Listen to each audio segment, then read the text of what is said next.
देशमुख, स्वर्गीय संतोष देशमुख, स्वर्गीय सोमनाथ सूर्यवंशी या दोघांच्या जो अंत झालेला आहे त्याला न्याय मिळण्यासाठी या ठिकाणी जी बैठक, ही सभा आयोजित केलेली आहे त्याचे प्रमुख आदरणीय आपल्या सर्वांचं दैवत मनोजदादा जरांगे पाटील, दोन्ही खासदार, जवळपास माझ्यासह 4-5 आमदार, आमचे दीपक भाऊ, भीम आर्मी, त्याच्यानंतर आमचे मित्र चंद्रकांतजी हंडोरे साहेबांची पार्टी या ठिकाणी आहे, इतरही संघटना, धायगुडे साहेब, सर्वच जण बोललेत. मी अधिक बोलून वेळ घेणार नाही, दादांची थोडीशी तब्येत खराब आहे.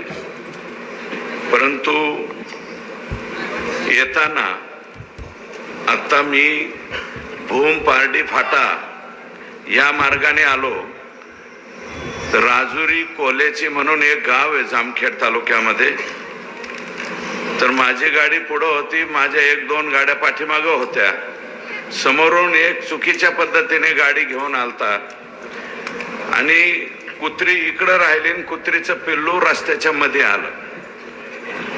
तर कुत्र्याचं पिल्लू मध्ये आल्याच्या नंतर त्या ड्रायव्हरनी एकदम राईट साईडला गाडी मारली, ज्या राईट साईडला मारायला नको होती त्या बाजूला मारली आणि ते पिल्लू त्याच्या पुढच्या नाही पण मागच्या टायर खाली आलं. तर ज्यावेळेस ही ऍक्शन होत होती त्यावेळेस मी पुढं, माझा ड्रायव्हर आणि पाठीमागे 4 जण बसलो होतो. पुण्याची 2 मुलं होती आणि माझ्या बरोबर असणारी 2 मुलं होती. आम्ही 6च्या 6 जण एकाच वेळेस म्हणलं आई आई आई आई आई आई आई, असं गपकन म्हणलो. आई आई आई आई आई, गेलं रे, कुत्र्याचं पिल्लू गेलं. कुत्र्याच्या पिल्लाच्या बाबतीत सुद्धा आपली ही अवस्था होती. आमच्या संतोषला कोणत्या पद्धतीने मारलं हो तुम्ही? याचना करतोय तो, विनंती करतोय, बाबा हो मी तुमचे नाव कोणाला सांगणार नाही, मला मारू नका रे, मला मारू नका. मला पाणी पाजा, पाणी पाजा म्हणल्यावर ह्यांनी दुसरं काहीतरी पाजलं हो, ज्याचा उल्लेख मी करू शकत नाही. इथं माझ्या माय मावल्या बसलेल्या आणि धाय मोकलून रडत होता माणूस. त्याचे व्हिडिओ कॅसेट काढलेत आणि दुसऱ्यांना दाखवलेत. बघा याला आम्ही कसं मारतोय. आणि तिकडून आका सांगत होता, बहुत अच्छे मार रहे और मारो. अरे कुत्र्याच्या पिल्लाच्या बाबतीत आमची अशी मानसिकता, तुम्ही आमचा संतोष 100 तोंडात मारून, चौकात मारून माघारी पाठवायचा ना. ते म्हणले होते, यातला एक प्रतीक घुले नावाचा कोणीतरी आरोपी म्हणला होता, माझ्या अगोदर संतोषच्या तोंडात मारली. तो म्हणाला होता याचे कपडे काढून केज मध्ये हिंडवीन. मान्य होतं, त्याचे सगळे कपडे काढून तुम्ही त्याला केज मधून त्याची धिंड काढायला पाहिजे होती, पण ह्या पद्धतीने मारायला नको होतं. आम्ही धिंड काढलेली सुद्धा मान्य केली असते रे बाबा हो. तुमच्या मनगटात जोर जास्त आलाय, तुमच्याकडे पैसा जास्त झालाय, तुम्हाला माज आलाय पैशाचा. आम्ही तुमचा माज बघून घेतला असता बरं का, आणि शांत चित्ताने सहन केला असता, पण तुम्ही आमचा संतोष त्या पद्धतीने मारला. सोमनाथच्या बाबतीतही तेच घडलंय. त्यातल्या एका अधिकाऱ्याला सस्पेंड केलाय, पण सोमनाथच्या घरच्या लोकांची मागणी आहे तो रिमूव्ह फ्रॉम सर्व्हिस झाला पाहिजे. रिमूव्ह फ्रॉम सर्व्हिस मध्ये सुद्धा तो राहिला नाही पाहिजे, ही त्यांची डिमांड आहे. अरे संतोषचा हसू बघा ना, हे पाठीमागचा फोटो बघा, सोमनाथचा बघा. LLB च्या 3rd इयरला हे लेकरू होतं. हा मुलगा, याचा हसरा चेहरा बघा. याचा हसरा चेहरा पाहिल्याच्या नंतर तुम्हाला वाटतं का हो हा कोणत्या अंगाने गुंड होऊ शकतो म्हणून? कुणाला तरी धोकेदायक हा माणूस होऊ शकतो का? माझा सवाल आहे तुम्हाला सगळ्याला या सभेला. कुणीतरी उठून मला सांगा ना हो, याचा चेहरा गुंडागर्दीचा दिसतोय. चेहऱ्याहून सुद्धा माणसं ओळखता येतात हो. यंड गंड मेंड रुंडू तसले चेहरे. याच्या चेहऱ्यावर एखादा टाका पडलेला आहे का? याला कुठेतरी फायटर लागलेला आहे का? यापूर्वी तुम्ही फायटरनं मारलं, कुकरीने मारलं, कत्तीने मारलं, त्याला कशा कशाने मारलं टीव्हीवरती पट्ट्या आल्यात ना.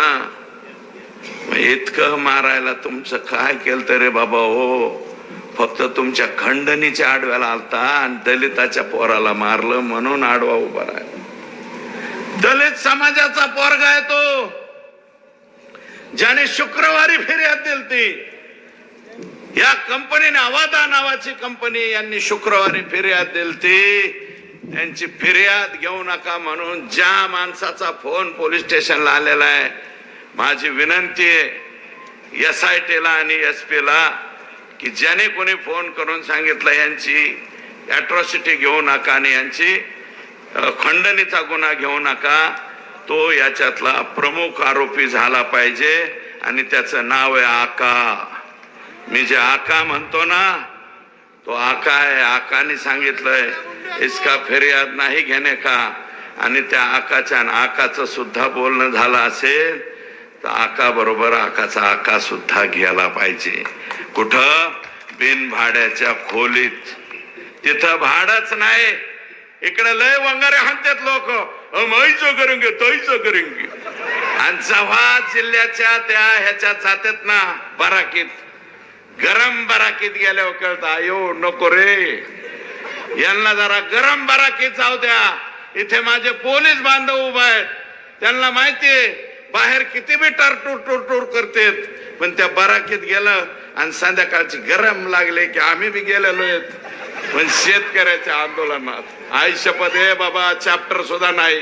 नाही तर SP साहेब धुंडाळीताना आमचा पत्ता. शेतकऱ्याच्या आंदोलनात आम्ही गेलेलो, दुधाच्या आंदोलनात गेलोय. बँकेने शेतकऱ्याला पैसे नाही दिले म्हणून आम्ही गेलो. त्या बराकीचा अनुभव आम्हाला आहे. जेव्हा तिथं गेलो गरम हवा लागते आणि जेव्हा शेजारी एकदम डेंजर गुन्ह्यातले गडी शेजारी याच्या शेजारी कसं झोपायचं म्हणून भ्याव वाटतं, तेव्हा कळतं ही गरम बराकीत जाऊ द्या. हे जी पिलावळ आहे ही बाहेर ठेवण्याच्या लायकीची नाही. म्हणून मुख्यमंत्री महोदयांनी सगळंच ऐकलंय, आमचं सगळं ऐकलंय. फक्त आता एक ऐका साहेब, 7 जणाला मोका सुद्धा लागलाय. मोका लावतो म्हणले, 10 लाखाची मदत देतो म्हणले, दिली.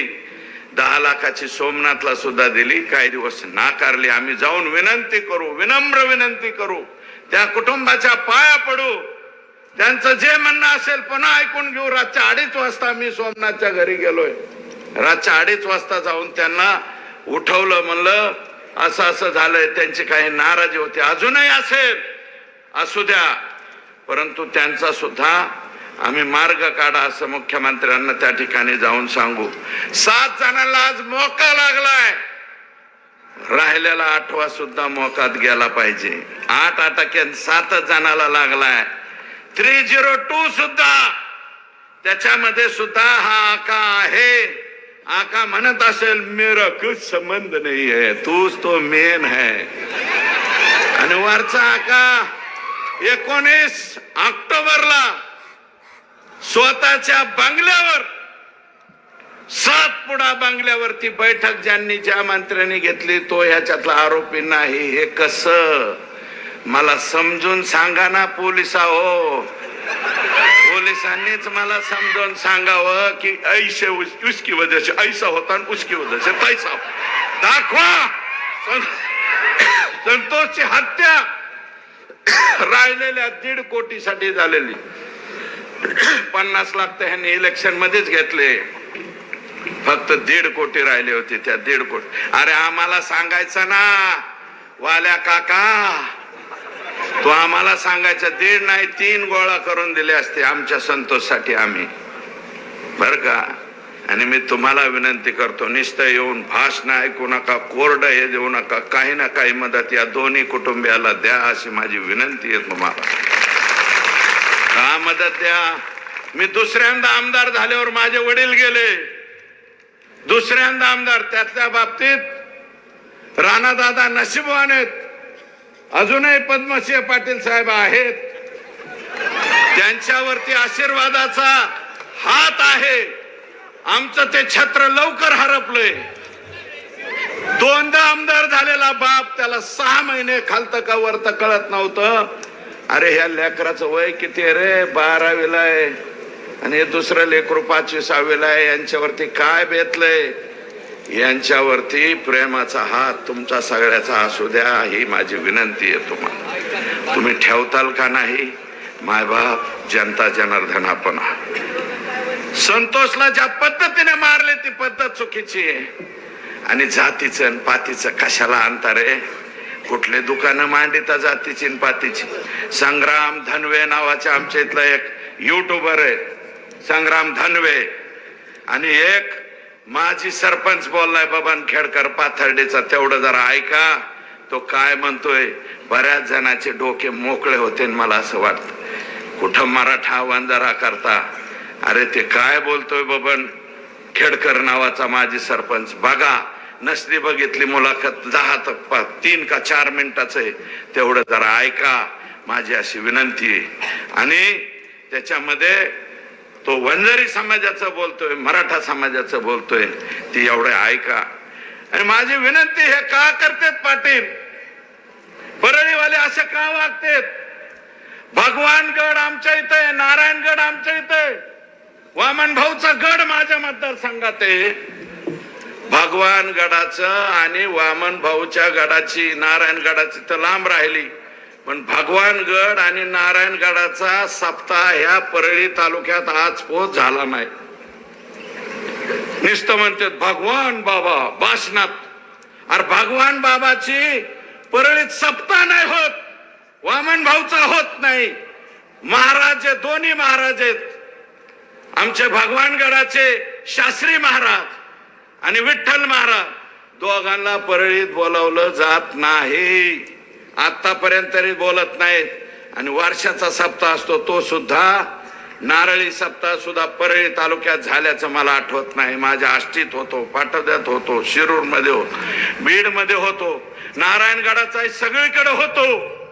आला जिल्ह्याचं तालुक्याचं बंधन नाही, पण परळी तालुक्यात अजून सप्ताह झाला नाही. आणि तुम्ही वामन भाऊन भगवान बाबाचं नाव कशाला घेता रे. माझी विनंती आहे तुम्हाला, या विभूतींची नावं घेऊ नका.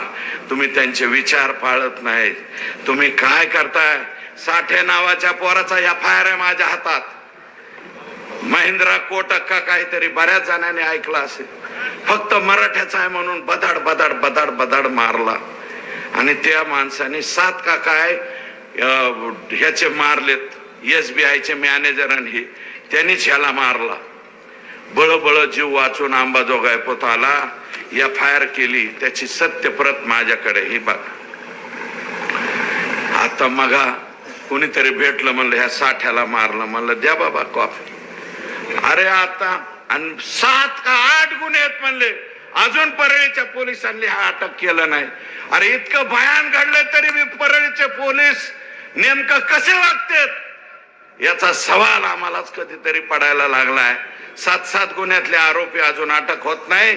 आणि साठे नावाच्या पोराला, त्याचं सुद्धा एकूण सगळं मिळून 65 सुद्धा वजन नाही, एकदम लुकडा आहे तो. मी टीव्हीत बघितला बारकाल्या ह्याच्यात, तर त्याच्यामध्ये ही परिस्थिती. अध्यक्ष म्हणजे या ठिकाणी महासंस्कृती कार्यक्रम घेतला आमच्या ह्यांनी.